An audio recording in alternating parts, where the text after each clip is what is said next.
didn't just put chains on our bodies. They taught us to polish the chains, vote for the chains, pray over the chains, and then call it freedom. Today on The Ear, we're talking about how super slaves are made, from the before world to West Babylon, all the way to Libertas. If you listen close enough, you might hear your own chains rattling. Shalom, family.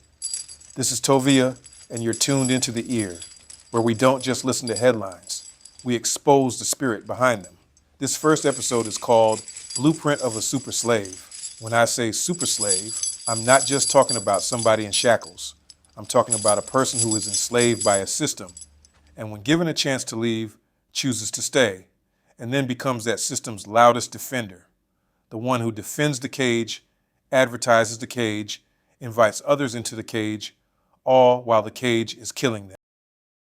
How do you grow a person like that? Let's rewind. Long before West Babylon, long before Libertas, long before the N3, the powerful learned a simple lesson.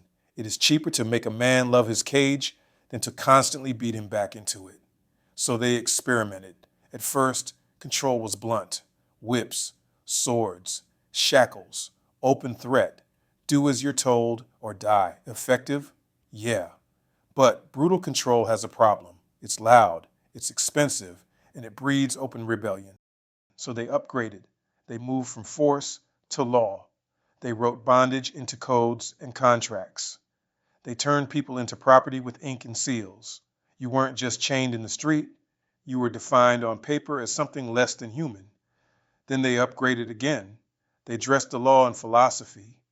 Thinkers and scholars stood up and said, some people are naturally fit to rule. Some people are naturally fit to serve. They built hierarchies.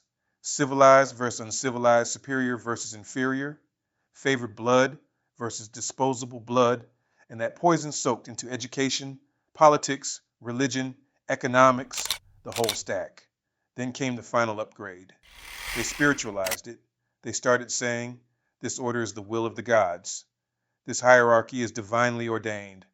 To resist this system is to resist heaven itself. So now watch the recipe. Dehumanize a people. Legalize their dehumanization. Philosophize it so it sounds intelligent. Spiritualize it so it sounds holy.